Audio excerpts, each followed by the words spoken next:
960 कोटी रुपयांचा मालमत्ता कर भरूनही पिंपरी चिंचवडकरांना खड्ड्यातून जीव मुठीत धरून प्रवास करावा लागतोय। अशा परिस्थितीत या समस्यांवर उपाय करण्याऐवजी आता सत्ताधारी भाजपनं नागरिकांच्या खिशावर डल्ला मारण्याची तयारी केली आहे। शहरात पुन्हा एकदा पे अँड पार्क पॉलिसी राबवण्याचा घाट पिंपरी चिंचवड महापालिकेने घातलाय। स्थायी समितीने या प्रस्तावाला मंजुरी दिली आहे आणि त्यानुसार शहरातील 350 किलोमीटर रस्त्यांवर 3 भागांमध्ये पे अँड पार्कचे दर ठरवले जातील।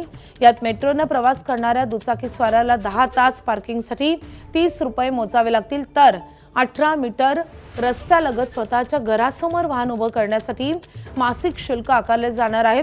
वाढत्या वाहतुकीला शिस्त लावण्याच्या नावाखाली पार्किंग पॉलिसी करदात्यांवर लादली जाते।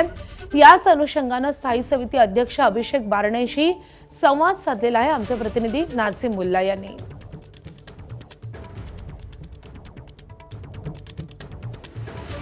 कशा प्रकारे हे सगळं धोरण राबवलं जाणार आहे आणि किती रुपये आकारले जाणार आहेत? याच्यामध्ये 5 रुपये टू व्हीलर आणि 10 रुपये फोर व्हीलर आणि एका रस्त्याला तशा पद्धतीने आपण आकारतोय।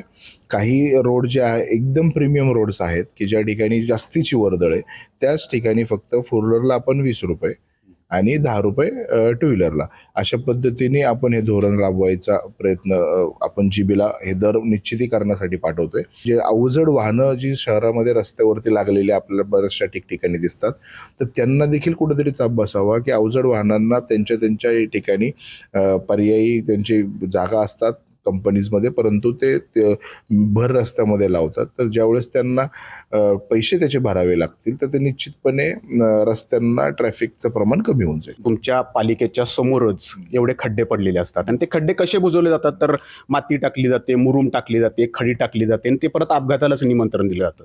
मग आपण ज्यांच्याकडून हे सगळं त्यांच्या खिशावर डल्ला मारणार आहे, तर त्यांच्या करातनं जो पैसा आहे तो त्यांना आपण त्या मूलभूत सुविधा देत नसू तर परत त्यांच्याच खिशावर का डल्ला मारायचा? ज्यावेळेस आम्ही राजकीय पदाधिकारी आहोत, आम्ही वारंवार या सूचना प्रशासनाला केलेल्या आहेत। ते सगळ्या विभागांना सख्तपणे सांगितलेलं आहे की बाबा लवकरात लवकर या खड्ड्यांचा जो प्रॉब्लेम आहे तो आपल्याकडचा सॉल्व्ह झाला पाहिजे आणि आम्ही त्याच्यासाठी बांधील आहोत आणि आम्ही त्याच्या अजून खोलवर जाऊन पुढच्या काळामध्ये ते कसं व्यवस्थित होतील याची आम्ही काळजी घेतलेली आहे। 75% थेट ठेकेदाराला दिले जाणार होते, 25% पालिकेला दिलं।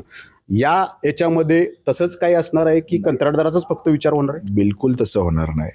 याच्यामध्ये जोपर्यंत त्या ठिकाणी अंमलात आणत असताना काय आपण त्यांना व्यवस्था करून देतोय, ही करून दिल्यानंतर RTOना विचारात घेऊन महापालिकेला की किती मॅनपॉवर तिथं लागणार आहे, किती मॅनपॉवर वाढवावी लागणार आहे, या सगळ्या गोष्टींचं एकत्रित करून मग ते टेंडर डिझाईन होईल आणि मग ते काम काढलं जाईल।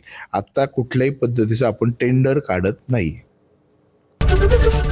ABP माझा, उघडा डोळे बघा नीट।